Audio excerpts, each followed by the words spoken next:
I mean, look, the SPY puts, a couple of clients are very happy. They chat a lot of chatter and wondering how I think or how I sort of like my thought process throughout the last couple of weeks. But, you know, we actually caught the down move with the puts. I think we were on that weekend, that Sunday evening, we were talking about the puts, and that Friday we had put on a lot of puts. We continue to put on the puts during the week. We started getting involved in the HYG puts. The thought went from this could get bad to, what's the next step? The next step was seeing a lot of people buy the high yield index ETF. And so the logic was pretty simple. If things get bad, there's a lot of leverage in the system that would hit the high yield companies first. So we got into that, writing a lot of stuff down, and it got down to about 310, 305, 310. And the calls on our portfolio sort of were taken out, were losers, were stopped out. The puts we were writing, but also taking profits.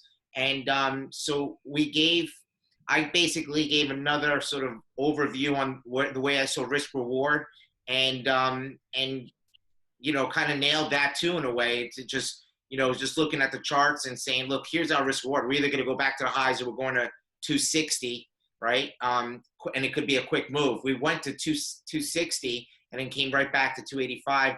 And then the risk reward changes a little bit, right? It's consistently changing and it's moving at a fast pace. We now, and I'm using simple technicals too, simple studies like ABCD, which gives you a little bit of time and sort of length of the moves. And now the risk reward, I could easily see it again back to 315 or down to 230. And the bands are widening now as volatility is coming into the fray. You have to expand sort of what the market is thinking, because when we're at 330, the market's not thinking that much. When we're at, hitting 260 to 285, potentially going back down tonight, the risk reward is priced into the market. So the market's basically saying, I'll give you the perfect example. At 330, the 1 month straddle, this is important to actually visualize. The 1 month straddle was $9.75. Okay, so when we bought the puts out Friday, you could have bought the straddle for $9.75, buy the put and the call. Today, if you wanted to buy the 1 day straddle, I think it's about $14, $15. And on a percentage basis, because we're lower, it's a higher percent. So if you think about how that, just in thought, it was 3%, almost 3% for a month. Now it's, 5%, almost 5% for a day. That's pretty incredible. So the market is pricing in massive movement up or down. And so at Options Geek, I'm simply, I'm going to write something up tonight to sort of give my thoughts on where the risk reward is. But I told you that basically my new band now gets me to somewhere between 315 and 230. And that's not going to help a lot of people in the interim, but you have to be realistic with what could actually happen. I'll also later on, if you want to give my thoughts on, what, like this looks a lot like 2008, and I can explain why as far as it, but it's actually more dangerous than 2008. What if everything just shut down? The economy, the government said, we're going to shut down the economy for 2 months, period. That's it. That means nobody pays rent. There's no mortgage payments due. The government's going to basically give you a stipend for food. We're going to try to pump out money into the healthcare system, the grocery stores, to make sure food is coming your way. But economy stops for 2 months, and then it's summer. The virus hopefully calms down because of the weather. But maybe that's the answer. And maybe the market starts crashing. Your puts are in the money. You're making a ton of money, and then they just stop the market. And then when it opens up again, it's trading 300. Like, that's the impossible, right? But it has to now be in the realm of possibilities. That's my 2 cents. No, I completely agree.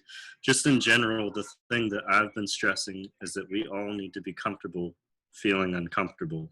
These ranges are not going to get any smaller. If anything, I know you're talking about implied move. Like next week, the SPY, or not the SPY, but the SPX is pricing in about like a 350 plus or minus. Yeah. It's like, this is unheard of. We're literally living history. but it's beautiful if you're a trader, if you're willing. So the thing is, in options, you guys need to think there's an embedded stop loss.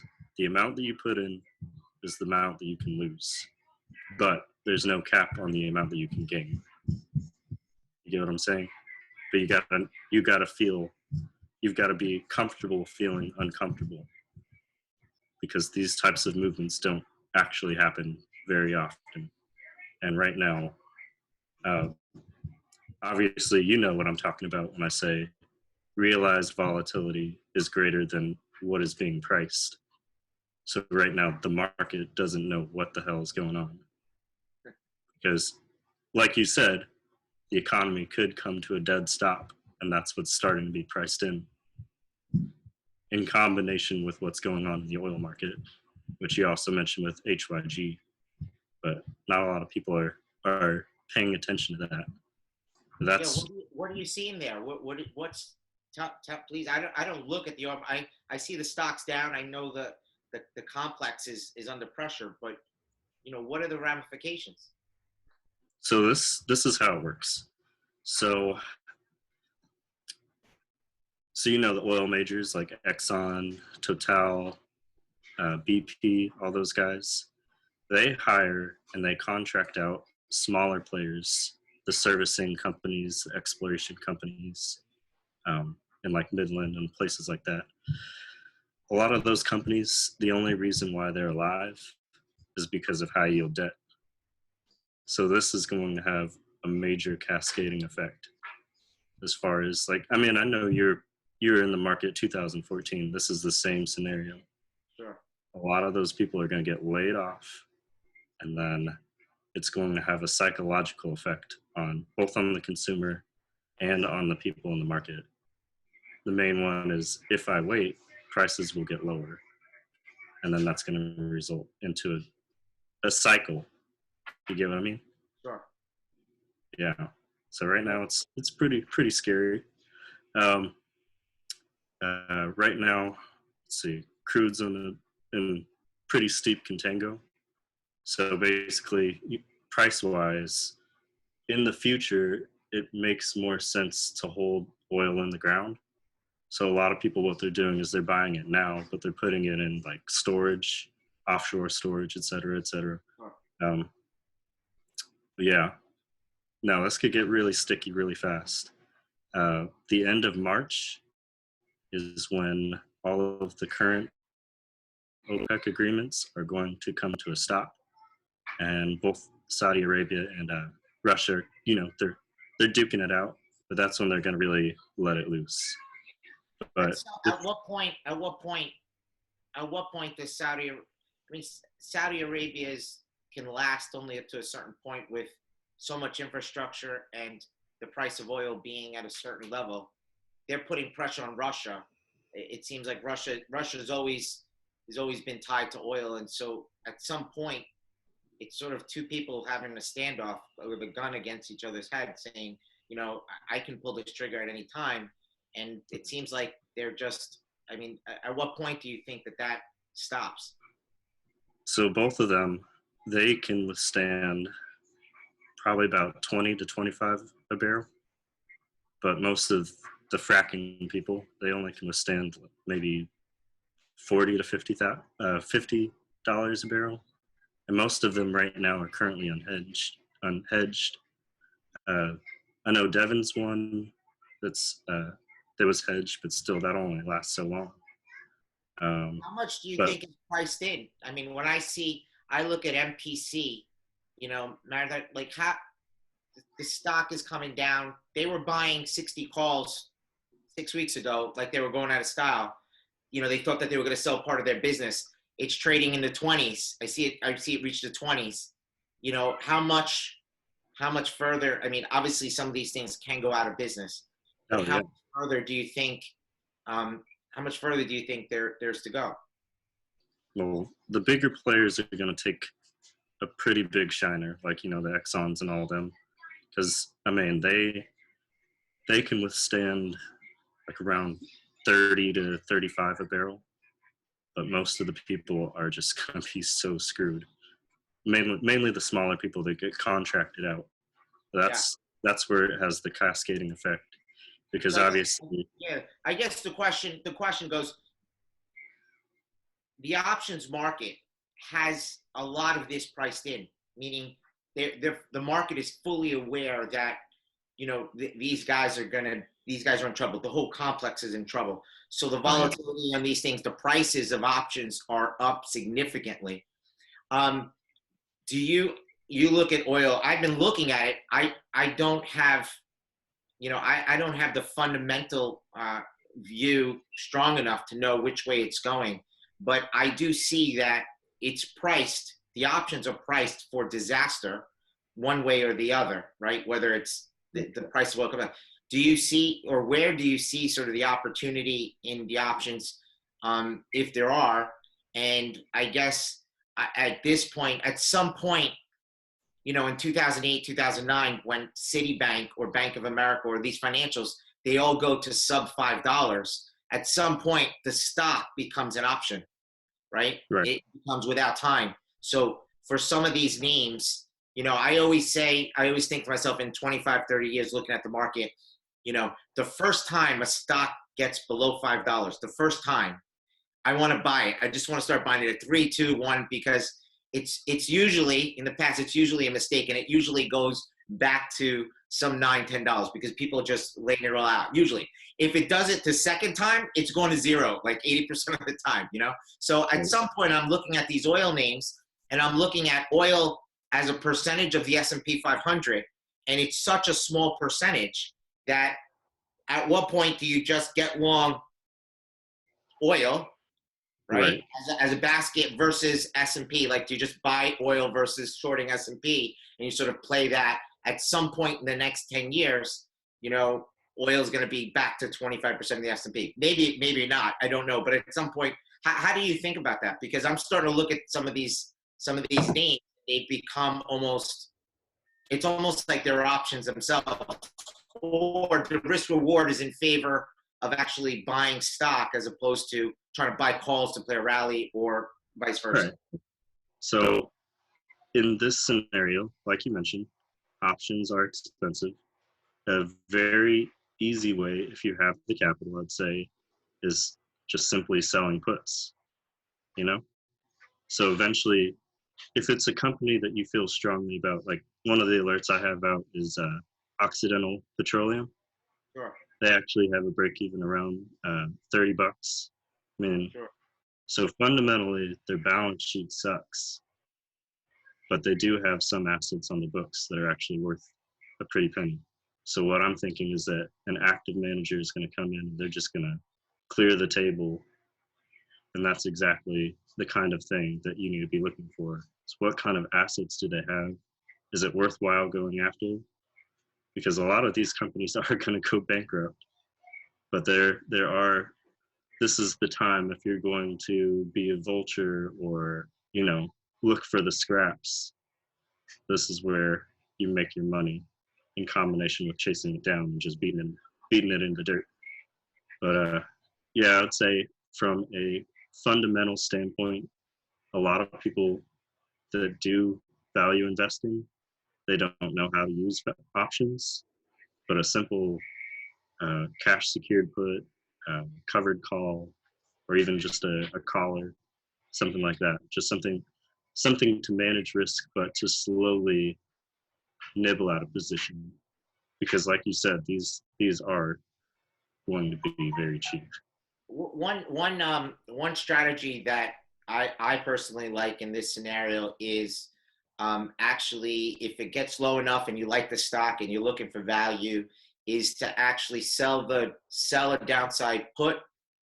I mean, you got to want to long the stock. So instead of being long the stock, you sell a downside put and you buy an upside call spread. Sorry, call spread. So Okay. essentially, you're selling the market, what they call the wings, and you're getting Right. long. And a lot of times you can do that at a fairly cheap price. And if the market goes down, you're long at the put strike. And if the market goes up, what you're doing is essentially the puts that you sold and the upside calls not only the upside calls, the puts will go down, the upside calls might not even go up. They actually might also go Thank you down. so much. So we have Oliver here discussing a little bit of oil and macro tensions and stuff like that. And also we have Felix here with Options Geek. I do have a few member questions for you guys, for both Felix and Oliver. We'll start with Felix. So this is a really hot question that we've had like 3 times in the chat since we already started talking, was that you mentioned that in 2008 they had put a moratorium on shorts and puts and had banned short selling, I believe. And was this, people are just wondering more details from your experience going through this time. Was this entire market focus? Could we not, as retail investors, buy put options? Or was this only for financial institutions and swaps? And stuff like that? And how would you foresee something like this potentially happening with the sell-off? You said, this is eerily like 2008. Could we potentially be in a scenario, and do we need to prepare to go to alternative assets to potentially make money right now? Whenever I see sort of the market in stress, and it hasn't really been that much in the last 10 years, 12 years, but in 2008, I was working at the hedge fund. It was about $4 billion. And I was the head trader there, and we were short. We were betting short. I had my own book, and I had never been more short in my life. I was not 100% sure. I was 110% sure that the market was going to crash. I had puts in every single bank stock there was. I had puts in any stock related to any bank stock there was. I was long puts in the Qs, the SPYs, you name it. I was long TLTs. I was so sure. The numbers just didn't add up.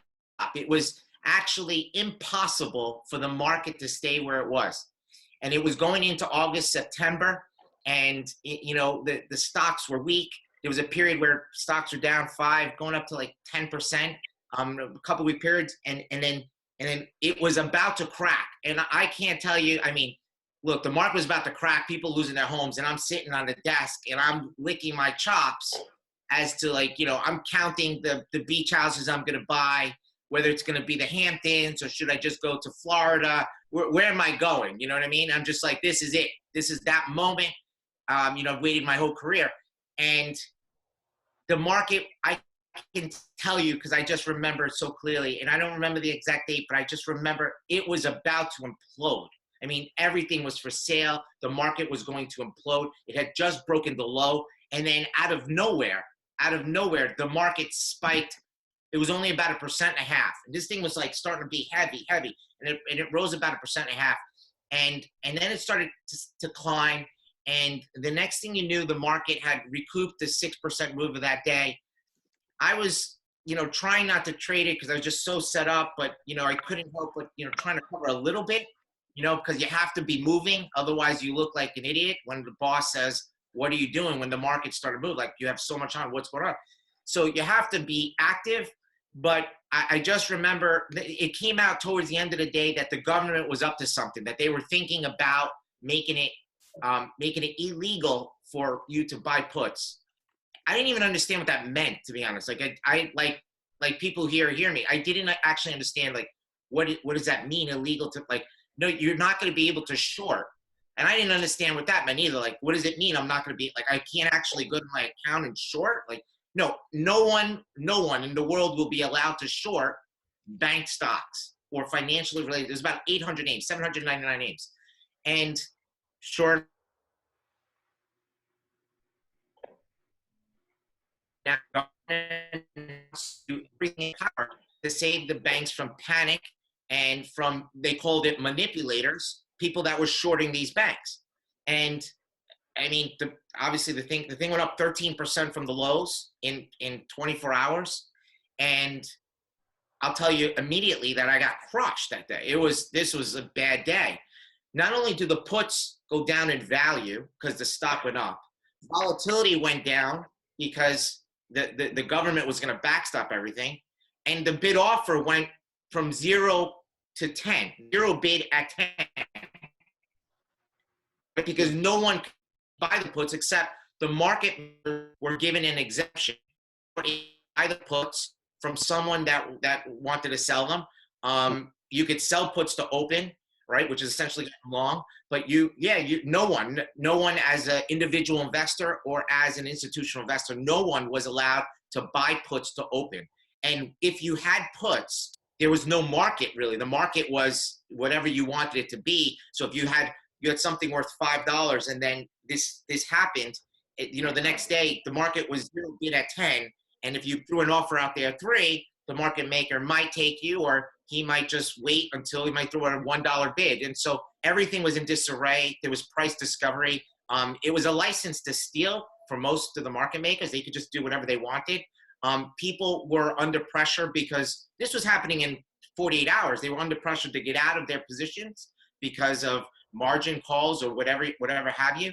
And that's how it was for, I think it was 4 or 5 weeks. You couldn't actually short the market. Did it work? Well, it worked to get a lot of the shorts. I got carried out that day and, had to drop 80% of my shorts. And still, I wanted to get back in there because, again, the numbers don't make sense, but they just didn't allow you. So the minute they the short was 5 weeks, and so we're going to stop it next week and allow it to, I said, that's the way it's going to crash. Like at that point, it's going to crash. And it was in the middle of October. And, I think it was October. It had to be, I can tell you almost certain thing happened during that time, but I can tell you it was about in the October 15th, maybe there was like a Friday. October 11th, I think was right around there. Maybe October 11th was a Friday. They allowed this no ban on the shorts, and the market wound up doing what the market did, which was crash over the next 4 weeks. So it could happen. I mean, that's just one thing. That was in 2008. That had never happened before. Now people, who've been around know that could happen. What I am saying is that you have to think further now, because right now we are under such time constraints with a virus that I'm not a doctor to say, what could happen or should happen or whatnot. But the point is that there's panic, and this causing people to panic more. And stores, I can tell you in New York City, think about if you own a store in New York City, your biggest cost is rent and your loans, your business loans. So without any customers, that just keeps on adding pressure. New York City restaurants will close. Okay. New York City can't do that. Like if they close, the real estate owners of the building, they default on their loans, or they start feeling pressure on their loans. Right now, you're seeing it's what they call it a bank run. It's not by the people. Most people are not pulling money out of the bank, but who's pulling money out? The corporations. Corporations are pulling down money from their credit, that they have with the bank, their credit lines, and they're getting, BP or probably the whole oil complex is saying to JP Morgan, oh, by the way, I have a $20 billion credit line. I'd like to take the $20 billion. Well, what if every corporation did that? There's not enough money for JP Morgan, Bank of America to sort of issue to everyone. So that's where the problem starts lying, this underneath problem that if people panic, they don't buy. The stores are still running this tab called rent and mortgage. You have to think, what's the only thing that could stop it? If the government literally says everything stops for the next 6 weeks, we have to get to summer and we got to get this virus curve down. We don't want the spike curve. We want to get this virus curve down. They could literally close the market for 6 weeks. Close the market. They could say no renter in the United States is allowed to collect rent. They would say no bank is allowed to collect interest. We will spend the billions of dollars to $500 billion we need to keep the food supplies going to the grocery stores, and we will keep healthcare moving. And Walmart, Rite Aid, CVS, all these places will try to stay open to help people with what they need for brushing your teeth and whatnot. And maybe that's what happens. I'm not saying that will happen. I'm just saying, to me, I no longer consider anything impossible, because if this goes on for another 6 weeks, I can tell you that small businesses are going to go out of business. So they have to put this moratorium. But what does that mean? Again, before that happens, remember, they're only going to do that in the event that they go, oh my God, like we actually have to do this. Like it's 9/11 again, and they have to close the market for a week. Like, oh my God, we actually have to do this because the market is panicking, and we haven't seen panic yet. We've seen a little bit, but the market's down from where it was in September. I mean, let's call it what it is. at the end of the day, a panic is going to break 200, 180, and then it's going to be like, we have to do this. They closed the market for 6, 7, 8 weeks. And when I mean close, I mean no trading. TD Ameritrade, your account is frozen. Everything is frozen. And when you open it back up, maybe they got the virus under control, maybe not, but maybe they extended another 6 weeks, whatever. And when it's opened up, it's no longer 180, it's trading 280, and that could happen. It really could happen. And so I don't, anybody's opinion at this point is fairly valid. You have to accept that the impossible could happen. Yeah. That's my 2 cents. Yeah. Thank you so much, Felix. That's so insightful, especially since you've been through something called the Great Recession, which, traders like me haven't experienced it like you did in New York, trading at a hedge fund. So I just want to add a little bit to that is that the same day that they banned short selling during the 2008 financial crisis was the same day that the U.S. government bailed out the banks. So I read a Harvard study last night, which argued with if banning short selling is actually effective, because people said, oh, maybe it was effective because the market shot up 8% because of a short squeeze, but it's also because, like what you said, they bailed out the banks. They said you can't, and they said we'll do whatever we can to inflate and keep them above water. So we'll have to see there and how it plays out. But I think what that tells me is watch our exposure and make sure that we expect the unexpected, and we're always prepared and diversified. And I've been mentioning this a lot. Gold is not safe right now.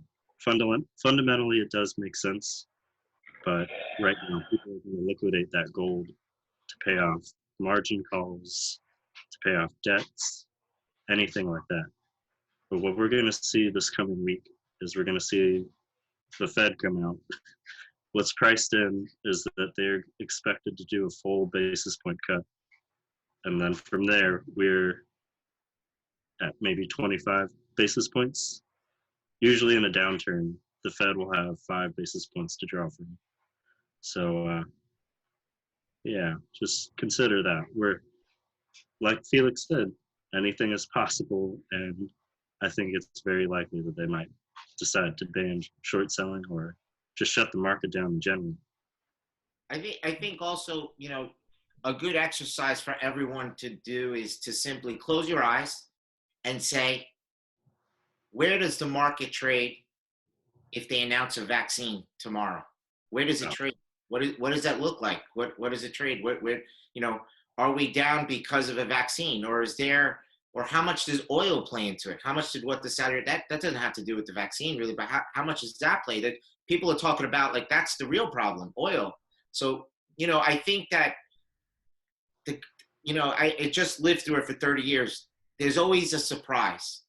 There's always a surprise. It wouldn't surprise me if you start hearing more and more of a vaccine possibly there, just to get people's fears. That could move the market 10% higher, right? Right. Easily. I agree. The government needs time. So I would just you want to understand the risk reward. The risk reward is, to the upside is, there's no coronavirus, COVID. It's cured. They find a vaccine, and yes, it takes a year to get everybody up to speed. But Wall Street likes, they like certainty. They don't like this uncertainty. Like, what if this? What if that? You can go on and on. They like, okay, we're gonna live with this for 18 months. It's gonna be part of our life, like the flu. It's just gonna be another strain. But we will get to where we were at some point in time. Sam here, he says that you mentioned previously, what are the implications of China not complying with trade deal agreements such as pork? And ultimately, if they pull out of the agreement altogether, where will this take us? So he's asking a little bit about pork. I know you discussed that a lot, and different indicators about the trade deal situation, especially with this coronavirus. Right. I'd say just in general, it's just another layer of uncertainty. So one of the things that I watch, Felix, is the hog market. I know that sounds kooky. China's the largest buyer of pork in the world. They consume roughly 50% of all pork in the world. Currently, there's something going on called African swine fever. It's a pretty big deal. But basically, there's no cure for it. What has to happen is you have to slaughter and incinerate basically the entire herd that's infected by it. So right now, there are only a handful of places that aren't affected by this. And one of those places is the United States. So obviously, this is a very big deal for China since they're the biggest buyer of pork. So part of the trade deal package was purchasing pork. And recently, I'd say maybe like a week ago, they canceled one of the orders that they were supposed to fulfill. And it was for 42.5 million tons of pork. So now producers are left scrambling. How do I get this into cold storage? And then I guess what I'm trying to say is it's showing that there's another level of instability that's not being focused on. Meaning, I think that trade is going to come back. John, he needed to sign something. They kind of agreed on something. Was it going to happen? At the end of the day, who cares? You know, because it buys us another year. We'll figure it out next year. In the next year, the market will be at 400, 4,000 in a spoos.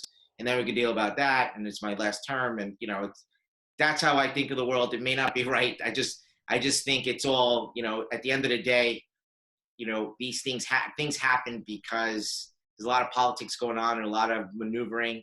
And, I sort of have a belief in that.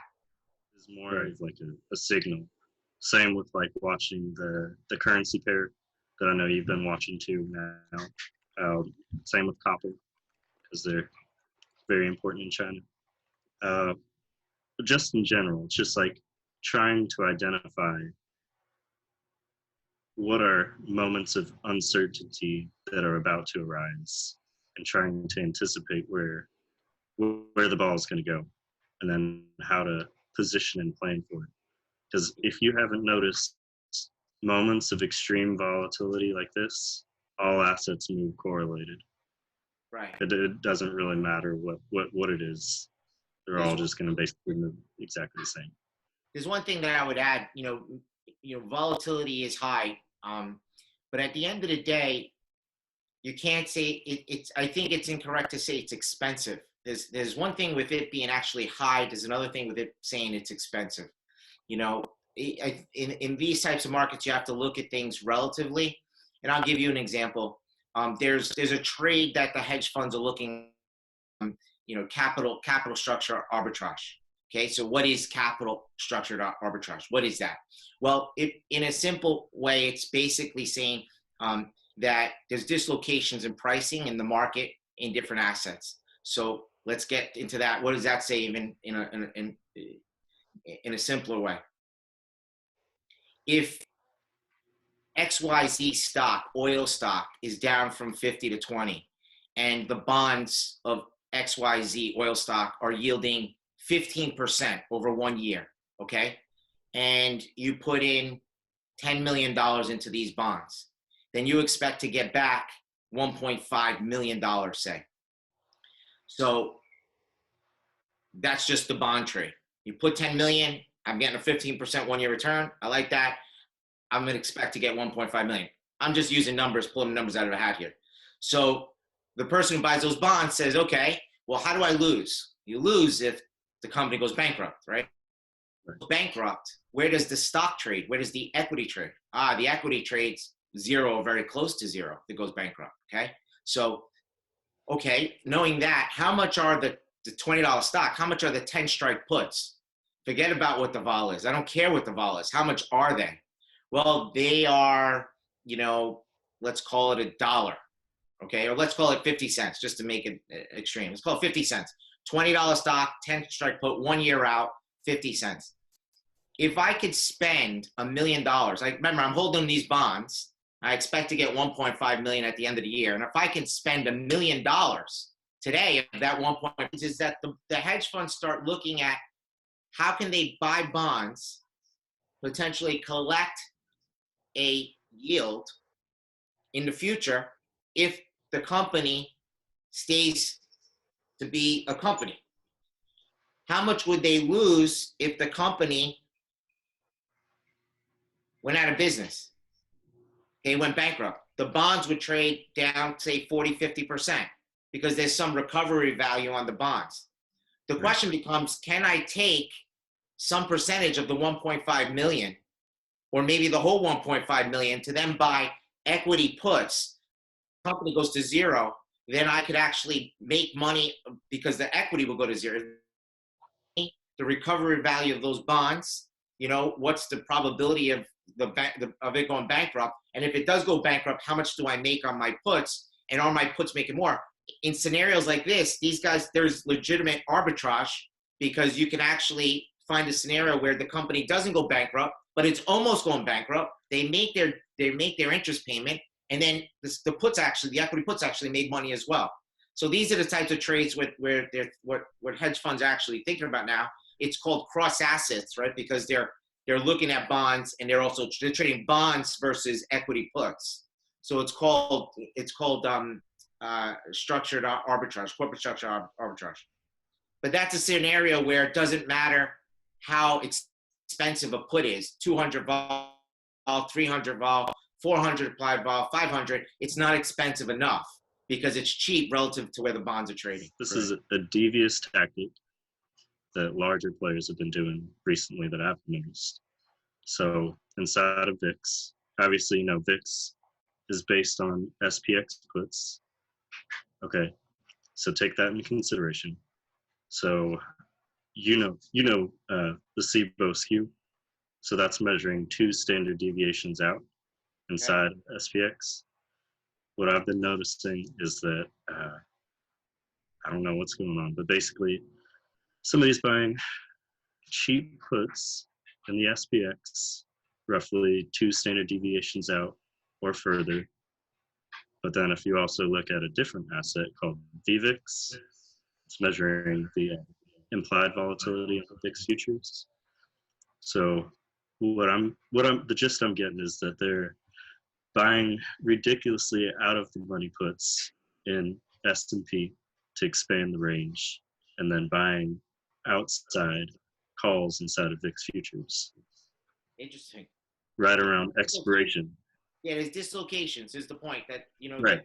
Sometimes people are, and you see someone buying puts in a name, and you might think, oh my gosh, this is, but they're actually buying the company. They're just buying the equity puts. So you don't really know exactly why they're buying one versus the other. So it becomes a little tricky. It becomes a little tricky out there. But there are dislocations out there, and that's where people make a significant amount of money. Right. So on Friday, at the end of the day, a lot of active traders saw the move. All markets indices closed up big. It was up at least 5%, 5, 8, 9% even. And traders are just curious, was that a reversal? Many people would say, oh, it was up 9%. That's a reversal. But on the week, it was still down. We're dealing with an unprecedented almost level of volatility here. And so what would you say the end of the day move on Friday was? And how would you forecast that going into next week? What did that mean? This is pretty straightforward, but yeah. What was happening in price and volume during that? Was there any volume that confirmed that price move? No. So it was probably decreasing volume on increasing price, right? Exactly. So that's a divergence. Okay, that's not real. And then if you think about some of the things that were said during Trump's speech, like specifically about Google, like he said, Google has 1,700 engineers working on a rollout to have online testing. And then Google came out later and said, no, we don't have that ready for nationwide. We just have it for San Francisco. It's kind of like, well, maybe there's stuff that we are not being told all the way. But it's like, that's the hard part about this situation. Do you tell the truth fully and cause mass panic, or do you downplay the risk and cause mass panic? So it's a really hard spot that the president is in. But the more truth that we get, the better, in my opinion. Right. And Felix, a But question just related to plain options is that it was Friday, it was expiration day. People do play weekly options. People do have options expiring on that day. That move might have cost a lot of people a lot of money on their puts if they hadn't closed it before expiration. So I was wondering, what's your take on that move? And then also, how would you say people could safely guard against that? Say you had something that was $8 in the money, and then at the end of the day, it expired worthless. Yeah. So when I see, I put out a note on, I put on a note actually on Thursday evening with the futures down 65 handles. It was down 65 handles. It was looking like Armageddon. And my note was plain and simple. We're buying on the open. Like whatever that open is, like we're going to buy and you're going to buy it. And you're going to buy these calls and it's going to look insane, but you're going to buy these calls and you're just going to not touch them and you're going to allow it to play out. Because what I saw was there was no open interest. Okay, open interest is basically the amount of contracts that are out there. It's basically where are the bets being made, whether it's long or short, whatever it is, where are the bets being made? So if you look at the open interest, and on Friday, you can just go back and see it. The open interest that day, there was no open interest on the call side, which means people weren't going to basically make or lose money on the call side. Where they were going to make and lose money is on the put side, right? There's action, right? There's action on the table, and the market's like water. It's going to go to the least resistance, okay? The least resistance. So another way to say it is the market can't crash if everyone is long puts. It just can't at one time. So when I see open interest low, very, very low, and the market's going to open up at a very low point, to me, that's there's nothing down there that could sort of hold the market on the call, meaning for it to go back up. It can move so quickly back up. It's like it creates its own air pocket. With the puts, what the market's basically telling you is, and it's been doing this for the last week, is it's not going to make it easy. The market is telling you it wants to crash. It has crashed already. It's down 30%. But to me, it's sort of saying it wants more. Like it's like this, I tend to look at it in a way like it's like a beast, right? It knows by psychology and by open interest and by where people are positioned. It's got to hurt the most people all the time. And so when you find people long puts, it will hurt them. It will take them all the way up. So if you look at the open interest, you can see where the puts were. 70 line, 265, 260, 255. You could see it. Right now, you can go see where the open interest was. And you can see how the open interest was a lot less on the calls. The market goes to where there's the least resistance, and it's going to hurt the most amount of people. And so if you could try to get in front of that on these big expiration weeks, that's a trading opportunity if you're looking at that.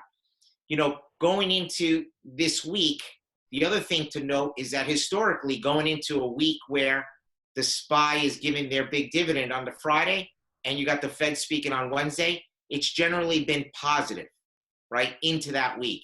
There's generally, in cases where things are down, the Thursday to Friday is usually the low for the following, until the following Friday, okay? We could talk about why that may be. I've come up with my own, thoughts.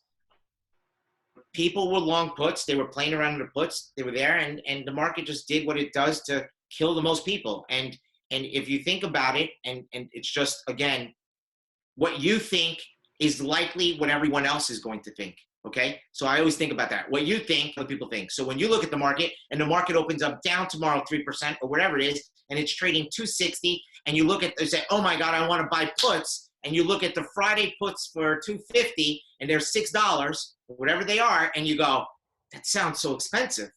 Like, I can't buy those puts. Like, it's got to be, your thought is probably what millions of other people are thinking, and they don't buy puts. And they don't buy puts because it looks so expensive. It aesthetically looks so expensive, right? And when you start, the market is very good at chopping people up and then expanding the board and make it impossible for you to catch the crash unless you stayed in from the very top and closed your eyes, left for a month and came back, which is, somewhat crazy by itself anyway, right? When the market's doing this. So the market has an incredible way of crashing when puts are most expensive. Why? Because nobody is long the puts. And that is the definition of a crash. And so it's doing its best to take everybody out every morning. Where's the 5% out of the money put? And if it's too high, my initial thought is, man, I don't want to, I'm not excited about buying that put. What I think is probably what a million other people think, and they're probably not going to buy that put. And so that it's more likely that the market could actually go there because no one is long those puts, if that makes sense. No, it doesn't make sense. I mean, one simple thing that I always do, like, if the market's going up, but I don't know if you pay attention to that, but the VIX term structure, as far as, is it backwardation, which it currently is, or is it in a normal state that it should be in? If I know these ranges are going to be expanded for a really long time, why not just calendar roll it out or diagonal roll it out? You're planted in a position, you're getting steamrolled, the market's going up, but since the market's going up, that means volatility is getting cheaper. While it's going up and getting cheaper, just roll, like sell to close that option and then buy to open a further dated option, where since it goes with I think what's most important is that for all members to understand, nobody has the answers. Nobody knows where the market is going. Nobody knows where the market is going in the next week, in the next 5 minutes, in the next hour. The only thing you have is your plan of action, your process, and what at the banks, especially at the hedge fund for sure, but at the banks, because it was a wider, group of people, it was very much understood that when a position's going against you, you have to be active. You don't want to be the idiot, literally, when you're long, short vol and vol's going against you and you sell more, because at the bank we're trading vol and vol's going against you, so I'm selling more and it's got to go down. And it's like, it's not going to stay, VIX is not going to stay 50, 60 for this long, and I'm selling more. Well, when it gets to 70, the worst thing that you want is that tap on the shoulder, which eventually comes, and that's risk management or the phone call saying, we need you to actually buy the VIX now. And you're saying it's 60. I don't want to buy the VIX. And they're like, no, we're not, okay, we're not really asking you. We're actually telling you. Like, what does that mean? It means you have to buy it at 9:32. Like right now, you have to buy it. So, but it's 60.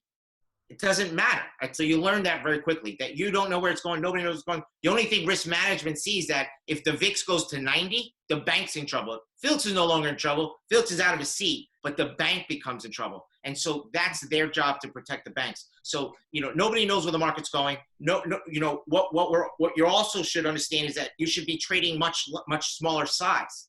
Right. So if you're used to trading $2,000 a position or $1,000 or $200, whatever it is, things are moving much faster.